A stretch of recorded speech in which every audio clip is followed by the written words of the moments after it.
Hey guys, G here. And it's been a while since my last video, but I figured since, with the quarantine and everything going on, I have plenty of time to shoot one now, so here we go. I have an Aer'dak OTK deck here. Um, that's the best way to describe it, I guess, because OTK in this game, turns are long, my turn, your turn. So I guess you could say it's like a countdown deck. I would describe it better as.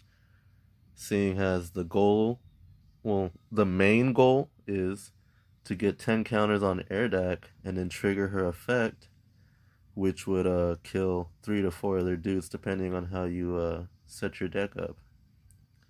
Um, I've had a couple versions of this deck, but before I get into that, let me just talk about this one because it's real easy to get lost in the conversation. Trust me, I do a lot of these like talk to myself before I talk to you guys kind of thing. And yeah, it's real easy to get lost in translation. But anyways, so the idea is to get 10 counters on Aer'dak by fluid morphing, and then she triggers her last effect on the bottom, which destroys all creatures with range. Alright. So you use that with Zelf. Zelf starts with 3 counters, and Mutant counter, target creature gains range. So that's pretty much what you need to know. So you use Zelf in conjunction with Aer'dak, and you win the game. Or you should win the game if you get that far, is the idea. So it puts pressure on your opponent to have to really rush and get in the back as fast as they can to get to that Aer'dak and or kill the Aer'dak before you can trigger the effect, or kill the Zelf, so that Aer'dak kind of flops in the water. I mean, there's a lot of ways you can go about it, though. It just depends on your lineup. But before I talk about how you can beat it, let me just talk about it first. So, I use Chromax in the front with Vlarg Shard. Chromax because he has the water, and his effect, his passive, is just really, really good, especially in the last days of Chaotic, where Snipe was just kind of everywhere, and Canada Casualty was running around pretty much everywhere, wherever you could use it. I mean, why not? It's a good card. And Vlarg Shard because if the creature has Earth, it does an additional 5 every attack. Me and my friends always have a debate, damage or healing, damage or health, when it comes to battle gear. And honestly, a lot of the times, damage over any battle gear that would give health. Usually, because I mean the damage is better as long. It just depends. It depends. I don't want to get into it with you guys, but it depends. So here he'd be hitting an extra 5. He has 75 health, and his passive ability just makes him really hard to take down. It has to be an honest fight. So I use 2 Chromaxes with the same thing, another Vlarg Shard.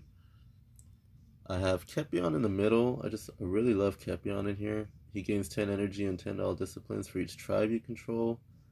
And I gave him a Torrent Crinth. But honestly, he'll probably have the Zerium armor. I put a couple battle gears on the side over here because they're interchangeable, and it's really up to you what you want to play. But yeah, so Kepion, most likely I'll just switch that with Zerium armor right now. But he'd have a lot of health, and it would take at least 5 attacks to bring him down. And the goal here is to get to that countdown with Aer'dak. So if he can take 5 hits, then that's 5 attacks that you can dish out, and that's just 5 attacks closer to your goal. And I mean, also, he could win the fight even, potentially. He's not a bad character, but I mean, like I said, when it comes to having a lot of health or doing a lot of damage, doing damage is usually better. So Kepion, he's kind of he can go either way. He can either win really hard for you, or he can be a nice little wall to buy you some time to get to your end goal.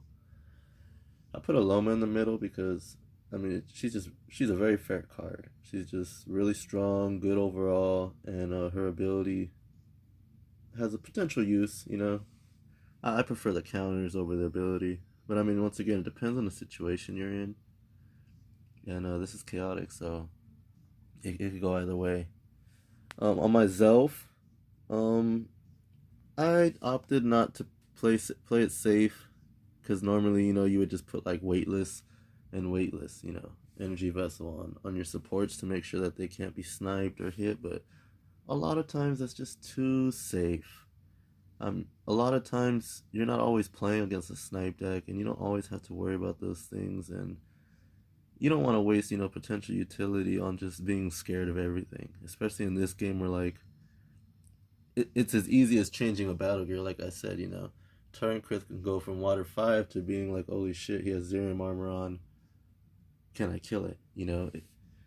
It's that easy. It's just a switching a battle gear around can change the whole game. So I decided to give him buy mower. I wanted to go the more aggressive route because I could give one of my frontliners range and swift and dive into their back line and kill that support off right in the very beginning. Or I can go for that extra hard Aer'dak and pop her for 1, 2, 3, 4, and then say I decided to be like extra greedy, which I was in the past.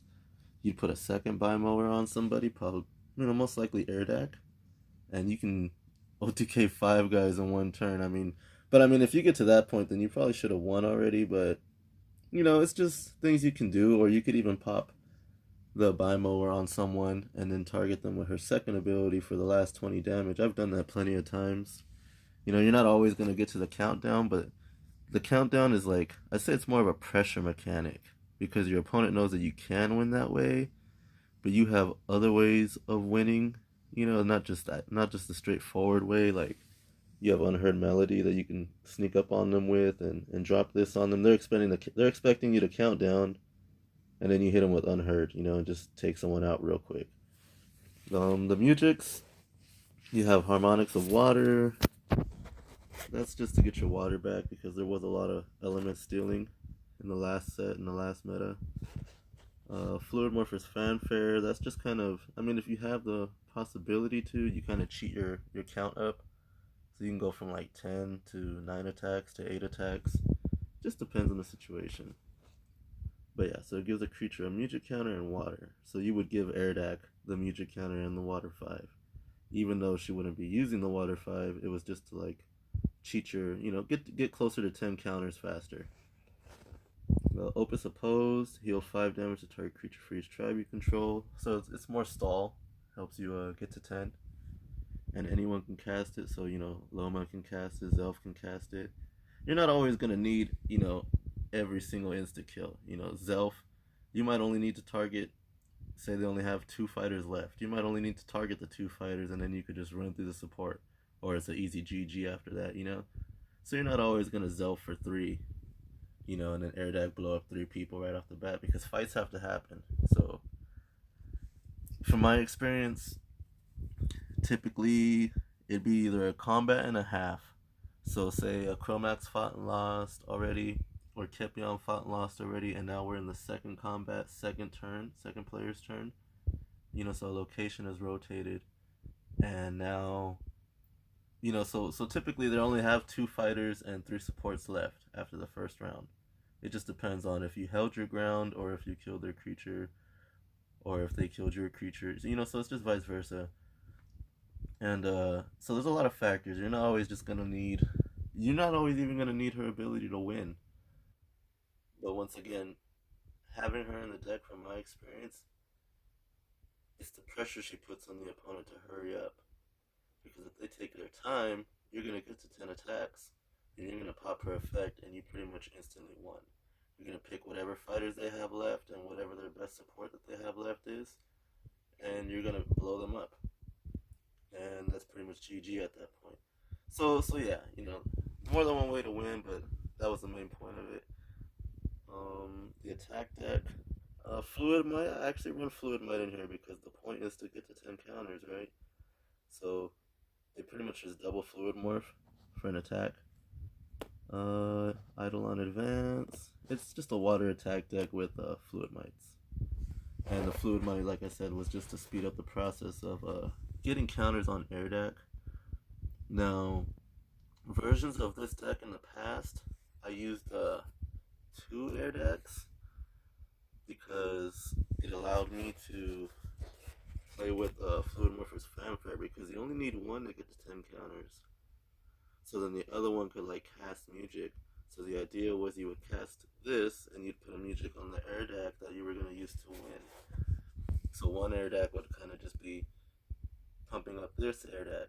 So theoretically you could win on like in 6 attacks, I think it was.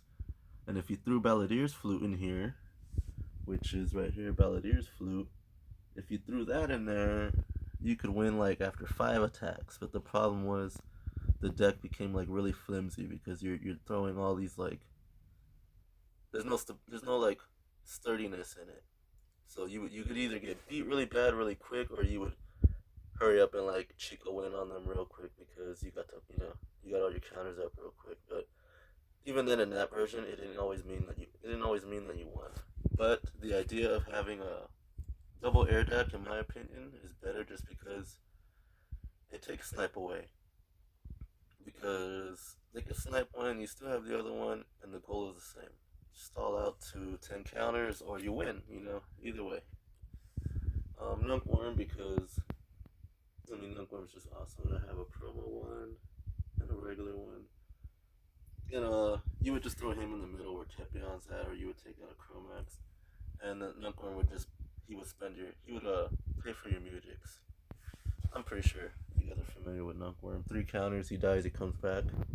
So he's annoying in his own right. And there is a deck actually built around him that I will make with you guys, with my buds, and I'll post it for you guys. So moving on, I talked about, so Loma would use one of these 3 battle gears here. So she would either use a Torrent Crinth, a Riverland Star, or a Zerium Armor. Like I said, it just depends on what you do. But from my experience, I don't like the Star. I thought it was like great, because you're like, oh, I'm trying to stall and get to 10 counters. But damage is better than healing. It just is. We've done it. We've played it out, and the 5 that you would get from Torrent Crinth was better than the 5 you would get from healing. Especially because there's no guarantee, especially when you're getting hit for like 30, 35, 40 in one hit. 5 healing isn't that good. So, alright. I think I touched pretty good bases here for you guys.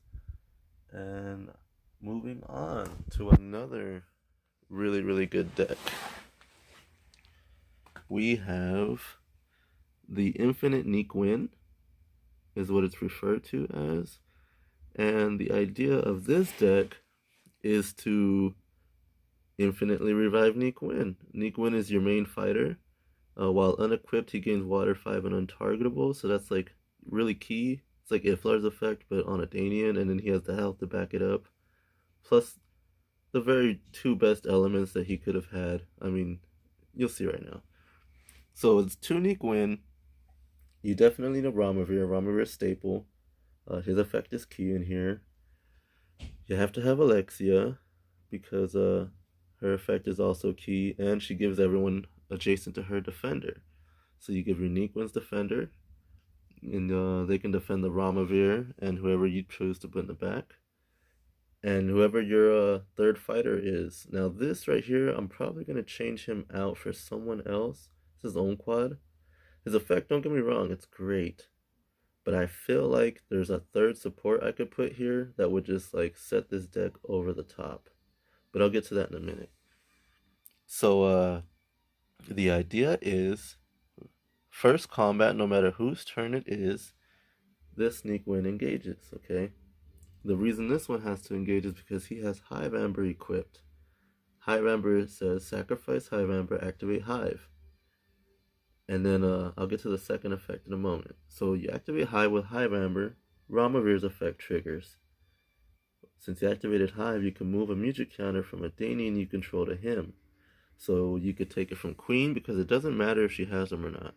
Unlike other Danian decks that where she's required to have them for Mandibular count, this one she doesn't need it.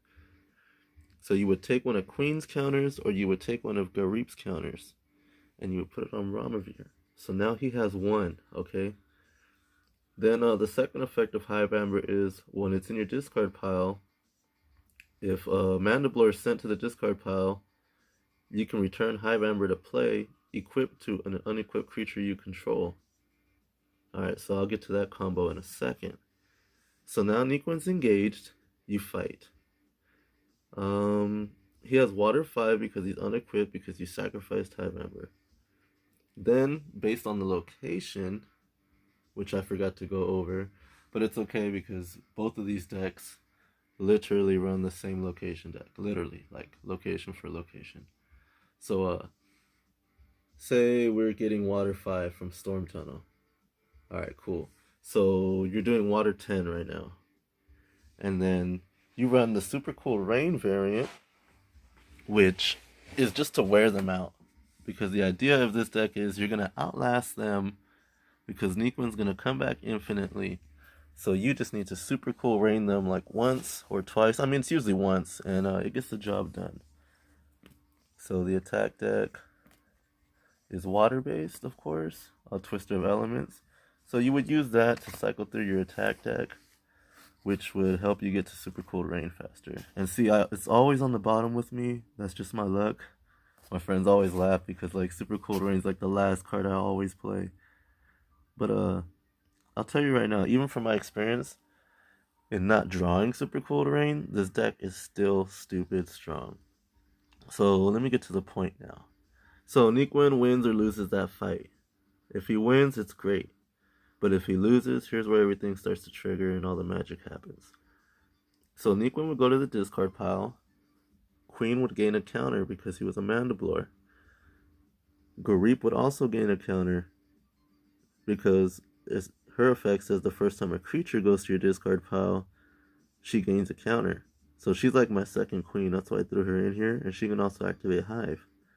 So now Neekwin goes to the discard pile, putting these counters on the queens.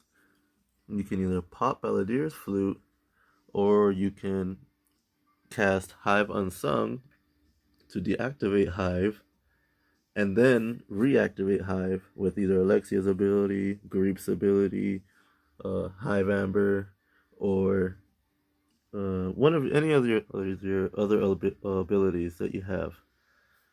But that puts your second counter on Ramavir, so that's how you do that. So now he would have 2 music counters, and then you would activate his ability, and you could revive Neekwin in their space if they killed you, or you could revive Neekwin back in any of your spaces, say, if he died. But that's pretty much how it goes. And so, Neekwin wins or loses, you revive him. And if he doesn't lose and he wins, which he usually does, then you just sit on that, and Ramavir can revive your main fighter whenever he dies. And then I put Unquad in for now as my third fighter, just because I don't know who the support is I want to put here. But I mean, honestly, Unquad works really good, and it'll probably stay. But I'm just greedy, and I like to make things like kill you as hard as I can. So I was hoping to find something else broken to put here. But Unquad's really good. Well, it starts with 2 counters, deal 10 damage to target creature, and he gains 10. So it creates a difference of 20. I put Orb of Unda on him. So sacrifice Orb of Unda, put Music on creature, and if creature had water, heal 10. So he has water, and he'll gain a counter, and then the counter is good for his effect, you see? So you can use his effect 3 times. Big brain, big brain. Like I said, Balladeer's Flute is to pop off for Ramavir. This Neekwin has Bimower. 2 reasons, because it starts face up. Second, because I can sacrifice it, instantly making him untargetable and giving him water 5. And that's important because if I sacrifice it, okay, so here would be the order of events. You sacrifice Bimower, you target your Neekwin. This is while it's still equipped with Hive Amber. And then your Neekwin would go into their middle row, and you would kill that support, and you would pop the Hive Amber, do the whole combo. Then, say next turn, they attack the Neekwin because he's on their side, and he dies. Hive Amber would trigger in the graveyard, and would come back attached to this Neekwin, you see? And then it would come face up. And then you would use this Ramavir to revive this Neekwin, back on their side probably. And then you still have Hive Amber face up to start the whole combo again to fuel your Ramavir. Now, I'm sure I could have explained it better, but I'm sure if you watch this video back, you can kind of make sense of it yourself. And there's more than one ways to get counter on a Ramavir. Like I said, I like Balladeer's Flute, but there's also attacks, like, oh, exactly, Inner Flood. Remove a major counter from a creature and put a major counter on another creature controlled by the same player. So that's just another way to grab a counter from Queen or grab a counter from Garip and move it over to Ramavir. So you can get the combo faster, so you can res him faster. I don't have any problems resing Neekwin. My most in one game was 11, no, I think it was 9 times. But let me tell you this, emphasis on the camera shake. Let me tell you this. Those were unofficial games, okay? So in a tournament setting, there's a thing called time. Let me tell you right now,